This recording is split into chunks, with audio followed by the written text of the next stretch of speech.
Assalamualaikum warahmatullahi wabarakatuh. Kita lanjutkan metode selanjutnya, yaitu korelasi kendal tau. Dalam metode korelasi kendal tau di sini masih tergolong dalam kategori analisis korelasi, tapi untuk jenis data yang ordinal. Bedanya dengan Spearman rank, kalau korelasi kendal tau ini digunakan untuk sampel yang besar atau yang banyak, yaitu lebih dari 10. Persamaannya sama-sama digunakan untuk hipotesis asosiatif atau hubungan dengan data berbentuk ordinal. Rumusnya seperti berikut ini. Contoh kasusnya kita bisa menggunakan contoh yang tadi, tapi bedanya kalau yang tadi itu yang Spearman rank itu sampelnya hanya 9, kalau ini sampelnya lebih dari 10 gitu. Jadi kalau yang tadi 9 ini lebih dari 10. Contohnya tadi saya ulang lagi, seorang peneliti sosial ingin mengetahui hubungan antara tingkat pendidikan dan persetujuan terhadap keputusan pemerintah menaikkan tarif tol. Peneliti sosial itu mempunyai dugaan bahwa terdapat hubungan yang signifikan antara kedua pendapat tersebut.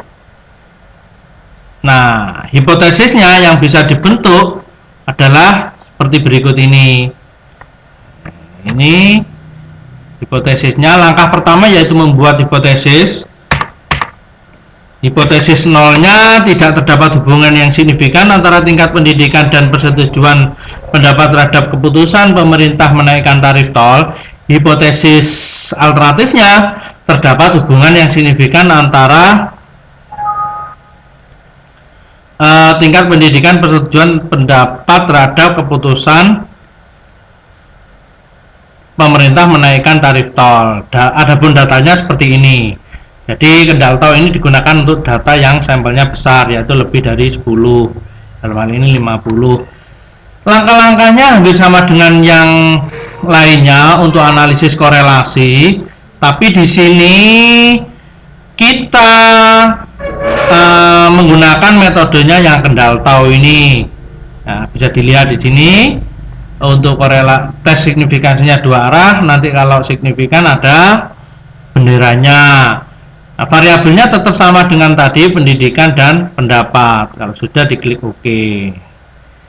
Nah, ini hasil dari penyelesaian menggunakan metode kendal tau. Kita bisa copy paste ke MS Word untuk kita jelaskan. Langkah pertama, interpretasinya kita melakukan pengujian hipotesis. Terlebih dahulu apakah hipotesis awalnya diterima atau ditolak dengan melihat dari nilai correlation koefisiennya. Untuk pendapat berarti ada di kolom pendapat di bawahnya ini. Kita lihat ternyata nilai correlation koefisiennya itu diperoleh sebesar negatif 0,262. Berarti dia berkorelasi secara negatif. Ternyata sama dengan yang tadi, dia berkorelasi secara negatif. Artinya kalau dia berkorelasi secara negatif, semakin tinggi tingkat pendidikan, maka akan semakin tidak setuju terhadap pendapat kenaikan tarif jalan tol. Koefisien korelasinya berapa? Ternyata sebesar 0,262. Berarti dia tingkat korelasinya 0,262, dia berkorelasi rendah, tingkat korelasinya rendah. Nah, kita uji apakah dia benar berkorelasi atau tidak dengan melihat nilai signifikansi yang diperoleh di sini. Ternyata nilai signifikansinya itu sebesar 0,021. Nah, 0,021 itu ternyata dia lebih kecil dari nilai tingkat keamanaan yang ditetapkan oleh peneliti, yaitu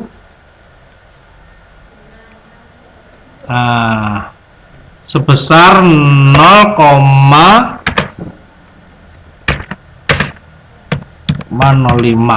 Jadi keterangannya H0 ditolak jika nilai tingkat keamanaan yang diperoleh lebih kecil dari 0,05. Berarti H1 nya diterima. Kalau H1 diterima, berarti hasil keputusan atau kesimpulan dalam penelitian ini yaitu terdapat hubungan yang signifikan antara tingkat pendidikan dan persetujuan pendapat terhadap keputusan pemerintah tentang menaikkan tarif jalan tol. Nah, itu hasil pengujian hipotesisnya, yaitu terdapat hubungan.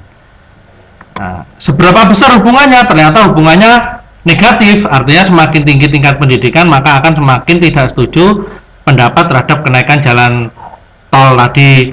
Sebesar min 0,262, berarti tingkat korelasinya rendah, yaitu min 0,262 ini. Jadi hasil kesimpulan dalam penelitian ini untuk metode kendal tol, karena sampelnya menggunakan data ordinal dan sampelnya menggunakan data yang besar, hasil pengujiannya terdapat hubungan yang signifikan antara tingkat pendidikan dan persetujuan pendapat terhadap keputusan menaikkan tarif jalan tol. Seberapa besar persetujuannya? Dia ternyata berkorelasi secara negatif, artinya semakin tinggi tingkat pendidikan maka akan semakin tidak setuju terhadap kenaikan tarif jalan tol, yaitu sebesar negatif 0,262, berarti korelasinya rendah ya, sangat sedikit sekali nilainya. Jadi itu tadi kesimpulan yang bisa dijelaskan untuk metode kendal tol. Sebenarnya metode kendal tol ini hampir sama dengan metode Spearman rank, akan tapi bedanya kalau Spearman rank itu untuk sampel kecil yaitu kurang dari 10, dan kendal tol ini untuk sampel besar lebih dari 10. Keduanya sama-sama digunakan untuk data ordinal. Nah, ini kendal tol dan Spearman rank. Oke, untuk metode selanjutnya kita akan bahas tentang uji Pearson correlation atau analisis korelasi menggunakan metode Pearson correlation. Bagaimana kita ketahui bahwasanya metode Pearson correlation ini produk moment person ini bisa digunakan untuk uji validitas dalam instrumen penelitian. Jadi metode product moment person selain dia digunakan untuk analisis korelasi, dia juga bisa digunakan untuk menganalisis uji validitas suatu instrumen penelitian atau uji validitas suatu kuesioner. Itu tadi ya. Kita akan lanjutkan setelah video berikut ini ya. Assalamualaikum warahmatullahi wabarakatuh.